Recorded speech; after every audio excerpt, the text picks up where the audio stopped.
ningún No tipo tengo de el audio desactivado. A mí es un orgullo. Hace rato que quería que estés con nosotros. María, sabes que te vengo siguiendo. Buen productor de radio serías, persistente. soy persistente, sí. Bien. Mucho tiene que ver, a ver, la verdad es que mucho tiene que ver con mi profesión. Yo soy colega tuyo y parte del laburo que vengo haciendo hace muchos años, que tiene que ver el impacto del sistema electoral en los 135 municipios de la provincia de Buenos Aires, con este libro, que por ahí lo conocés, que es El Aparato, que es tu primer libro, y que realmente me impactó. Este libro, junto con El Legislador de Darío Cantón, me movilizaron muchísimo para poder trabajar temas del sistema electoral. Bueno, María O'Donnell, ella está en este caso presentando, por favor les pido a todos que apaguen su micrófono. Es periodista de todos los medios, de gráficos, en la tele, ha sido multipremiada con Martín Fierro, ha sido corresponsal en Estados Unidos, tiene una formación profesional de base que es politóloga, hizo una maestría en Flaxo, y hace algún tiempo se está metiendo con estos temas. Y sí quería, María, acá hay algunos estudiantes de Derecho que están cursando metodología de investigación, y algunos estudiantes que recién se inician en el CBC. Y entonces, lo que quería sí charlar con vos con tres tópicos, ¿no? Uno tiene que ver con la cuestión metodológica, que ahí en el libro hay algo de ello cuando te escribe el mail Mario Firmenich, haciéndote algún cuestionamiento metodológico sobre el trabajo periodístico, ¿no? Así que un poco la idea es que vos nos cuentes un poco por qué elegiste este tema, por qué elegiste estos temas, que venís ya con el trabajo de Bor, ahora con el de Aramburu. ¿Cómo le explicás este proceso a chicos de 18 años? Mirá, te cuento una anécdota, hace 2 horas alguien del CBC me preguntó si podía estar en pijama y apagar su cámara, con lo cual, ¿cómo explicarle a un chico de 18, 19 años todos estos procesos de estos pibes que tenían algunos la edad de ellos y estaban dispuestos a matar o morir por alguna causa o por algunos ideales, ¿no? Así que bueno, te tiro esto y te escuchamos abiertamente a vos sobre todo lo que tenés para decir. Bueno, muchas gracias. Veo que son un montón de estudiantes, así que me decías que de abogacía casi todos. Hay algunos, no, hay multifacético porque tenés estudiantes de Sociedad y Estado, que vos sabés que es para todos, común para todos. Hay chicos que estudian psicología, otros que estudian ingeniería, otros son del ciclo básico. Y hay estudiantes de último año de Derecho que están ya haciendo su tesis. Y después hay público en general también, ¿no? Hay profes, hay profesores, hay muchos profesores de Berazategui. Bueno, voy a hablar como cortito también para darles oportunidad a preguntar, porque como es un público tan variado, también por ahí para entender bien por dónde van sus intereses. Bueno, gracias Gustavo, y nada, les cuento que yo acabo de publicar hace un mes y pico un libro que se llama Aramburu, como para darle contexto. Los micrófonos, hay todo tipo de reggaetón, ¿no? Por favor, apaguen los micrófonos. Buena. Chicos, sí, es muy importante que los que se vayan sumando los micrófonos, por favor, pues si no es como que cuesta un montón. Hueputa. Emilia. Me parece que los podés silenciar vos también, Gustavo. Sí, lo estoy silenciando, sí. Ah, ¿estás haciendo eso? Ok, perfecto. Bueno. Gustavo Damián González. No, lo que pudo haber pasado, María, vos sabés. Emilia, Es que siempre estudió a alguien no invitado. Claro. Podés expulsarlo, Gustavo. ¿Cómo es? Disculpa. Lo estoy expulsando, sí, a algunos. Es la primera vez que me hackean una charla de Zoom. Es Reo, hijo de puta, bellaqueo, hijo de puta, vos sos un hijo. Bueno, ganas de divertirse tiene algunos. Bien, bueno, nada, buenas tardes, gracias a todos por estar ahí. Como les contaba Gustavo, yo soy politóloga recibida de la UBA, así que cursé hace muchísimos años esa materia Sociedad-Estado que están cursando ustedes ahora, algunos. Y soy periodista, vengo escribiendo, como decía Gustavo, mis primeros libros eran más de actualidad, de coyuntura, un poco sobre los intendentes del conurbano, después escribí sobre la publicidad oficial, y mis últimos 2 libros son un poco más históricos, que tienen que ver con, uno era el secuestro de los hermanos Born. Los hermanos Born era una familia muy rica, pero realmente muy rica, porque dominaban todo el comercio exterior y eran los dueños de todas las empresas nacionales de venta de alimentos, un grupo muy grande, ningún grupo hoy tiene el tamaño parecido al de los Born, y en el 74 los montoneros los secuestran, los tienen 9 meses en zona norte, y cobran el secuestro más caro de la historia. Cobraron un secuestro de $60 millones, que es como cobrar hoy $300 millones en efectivo, y es realmente una historia apasionante, es una historia muy Ahora sí. llena de condimentos dramáticos, porque además cuando recién lo secuestran, el padre de estos jóvenes herederos, que era un hombre muy rico, decidió que no iba a pagar nada, que no pensaba pagarle a ninguna guerrilla por el secuestro de sus hijos.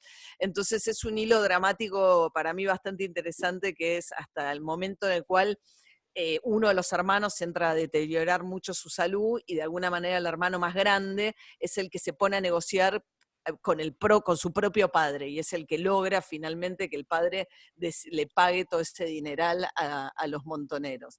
Bueno, y después muchos años más tarde ese mismo empresario hace una sociedad con Galimberti, que era parte de los que lo habían secuestrado, para tratar de recuperar la plata, así que es una historia bastante loca, la historia del secuestro de los hermanos Born. Y cuando me puse a escribir eso, empecé a mirar un poco montoneros, sé que hay gente de muy distintas edades acá, así que algunos por ahí ya conocen bien la historia, otros no tanto, o nada, pero ese es un poco también el desafío que me planteé en el libro, que es que yo tengo hijas de 18 años, y pensar que el día de mañana, que les gusta el arte, nada que ver con la política, dije, bueno, que si lo van a leer lo entiendan, y que no necesiten, digamos, que todo lo que necesitan saber esté ahí. Y también es cierto que hay una generación que lo vivió, y que por qué tendría que volver a leer un libro, una historia que más o menos todo el mundo conoce cómo termina y cómo empieza, que es que en el año, a fines de la década del 60, cuando en la Argentina había una dictadura, y ya hacía 15 años que estaba prohibido el peronismo en la Argentina, estos jóvenes que eran chicos de clase media, del Colegio Nacional Buenos Aires, muy católicos y nacionalistas, a través de lo que estaba pasando con la iglesia, que era todo un movimiento de radicalización, con lo que fue un poco los predecesores, los curas villeros de hoy, ¿no? La iglesia empieza a tener un acercamiento, y los llevan a campamentos en el norte para que conocieran cómo vivía la gente, los hacheros, y empiezan a tomar un contacto un poco con la pobreza, que visto en ese momento era país mucho más igualitario que el que tenemos hoy, pero así todo empiezan a ver cómo estaba la situación, y empiezan como a tener una mirada mucho más social, que los lleva a tomar contactos también con los movimientos revolucionarios. Estaba la Revolución Cubana todavía, se entrenaban los grupos de izquierda latinoamericanos en Cuba.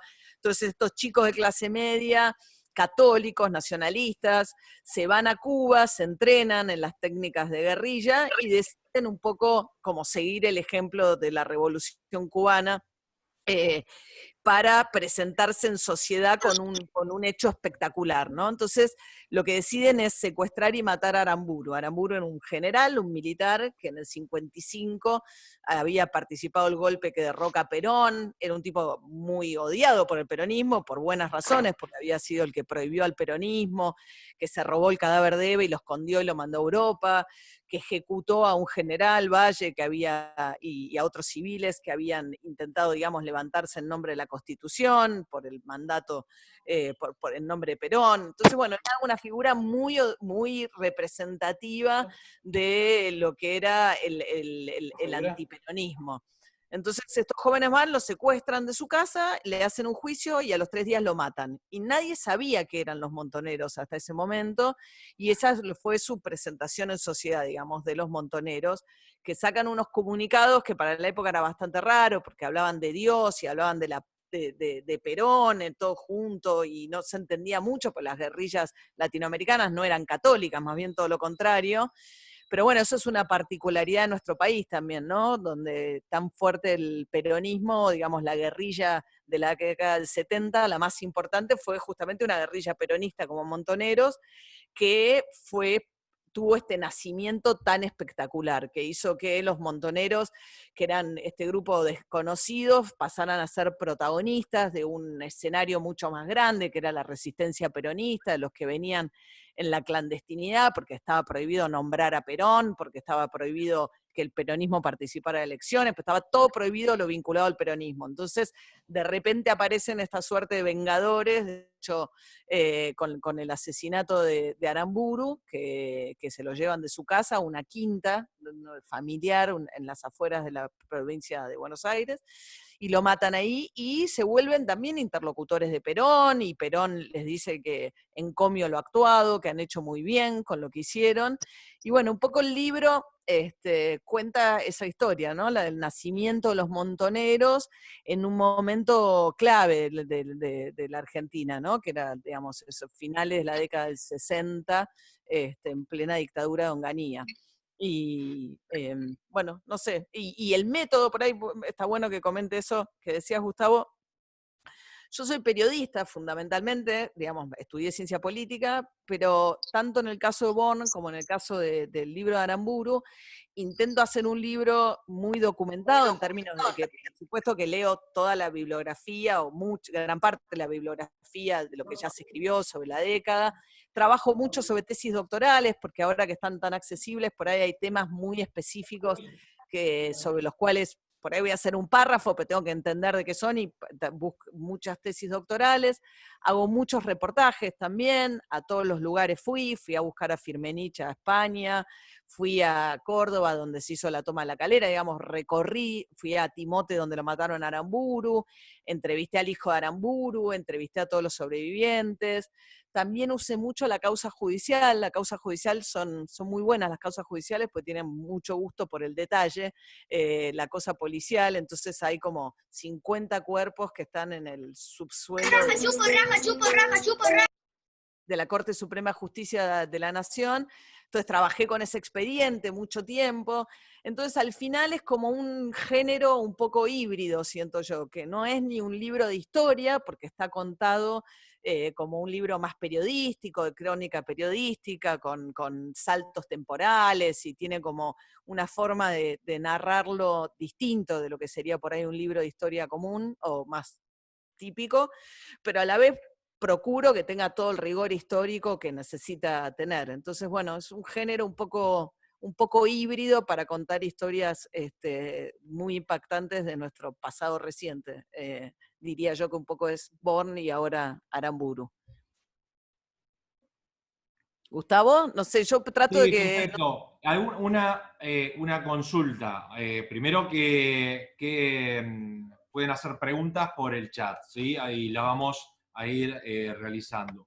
Yo tengo una muy particular que alguien, ahí Solange Díaz, un poco la refleja también. ¿Qué te pasó a vos o cómo lo interpretás a vos con tu encuentro con Firmenich? Y con eso que vos relatás, primero un almuerzo que tuviste con él y después un mail que te sugiere que no escribas al respecto. O, por ejemplo, esto que decías, alguien que viene del nacionalismo católico y que vos le preguntás por qué secuestran el cadáver y él te dice, bueno, yo no estaba muy de acuerdo con secuestrar el cadáver porque somos cristianos, dice, con la muerte no se jode, así taxativamente en la página 36. Y te pidió escribir, ¿no? Y qué te pasó con ese encuentro con Firmenich, y que nada más y nada menos que Firmenich que te diga no escribir, que si bien no es el Firmenich de los 70, el mensaje no es lo mismo, pero ¿qué pasó con todo eso? Sí, lo que pasa es que después vos te referís a un episodio posterior que el libro también cuenta, que es que cuando lo matan a Aramburu, primero se quedan con el cadáver con la intención de intercambiarlo por el cadáver de Eva. En ese momento nadie sabía dónde estaba el cadáver de Eva, pues se lo habían mandado a Europa con un nombre falso, y entonces la intención originaria era usar el cadáver de Aramburu para decir devuélvanos el cadáver de Eva. Como al final lo encuentran al cadáver de Aramburu en ese momento, años más tarde, otro comando montonero entra a la Recoleta y se roba el cadáver de Aramburu después de la muerte de Perón, y en ese momento Perón ya había vuelto, gobernaba Isabel, Perón, su viuda, pero todavía el cadáver estaba en España. Y entonces ahí ya se lo habían dado a Perón, pero había quedado en España porque Perón no alcanzó a traerlo. Entonces finalmente logran hacer ese intercambio tan loco de los cadáveres que atraviesa mucho nuestra historia también. Pero bueno, acá me pregunta por el encuentro de Firmenich. Firmenich es uno de los integrantes de este grupo de la célula original que secuestra a Aramburu. No era el jefe, y parte de lo que el libro cuenta bastante es como todos los que mueren antes que él, digamos, que mueren en un año y medio, los que sí eran los jefes van muriendo hasta que finalmente queda Firmenich. Y Firmenich iba a ser para siempre, hasta la disolución de Montoneros, el jefe de Montoneros. De todos los que estaban, que se conozca, porque yo creo que hay alguien más que todavía no se conoce el nombre, que estaban en la quinta en la que mataron a Aramburu, el único sobreviviente vivo que se conozca es Firmenich. Entonces es el único que contó en algún momento su versión de cómo lo habían matado ahí.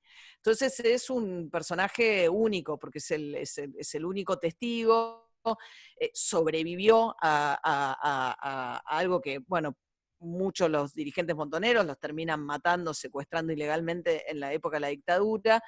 Él en ese momento se va con el resto de la cúpula, se exilia en Cuba durante la dictadura, y cuando viene la democracia lo juzgaron acá, y después le dieron el indulto Menem. Y después que le dio el indulto Menem, él terminó siendo siempre una figura muy repudiada por la sociedad, pero también por sus propios compañeros, que entre otras cosas le reprocharon que hubiera aceptado el indulto junto a los militares de la dictadura.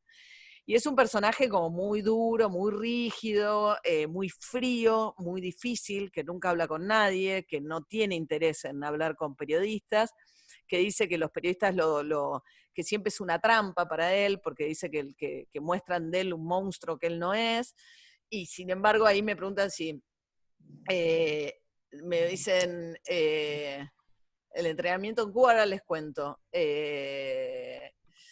Y si se arrepiente de la lucha armada, te pregunta Delfina también. Sí, Si lo mataron con cal, Aramburu no, lo mataron con armas en el sótano, pero lo taparon con cal, en parte porque la idea era preservar un poco el cuerpo, y de esa manera además no sacaba olor. Entonces lo taparon, cavaron un pozo en el sótano de la quinta y lo mataron y lo enterraron ahí y lo taparon con cal.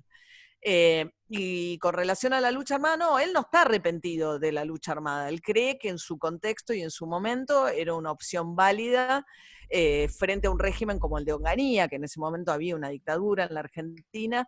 Pensemos también que hacía 15 años que estaba prohibido el peronismo, que se alternaban gobiernos militares y gobiernos civiles que no tenían mucha legitimidad porque eran gobiernos radicales que se elegían en elecciones de las que el peronismo no podía participar, entonces, o había abstención. Entonces, y cuando viene la dictadura de Onganía, que fue una dictadura, digamos, un poco el preludio.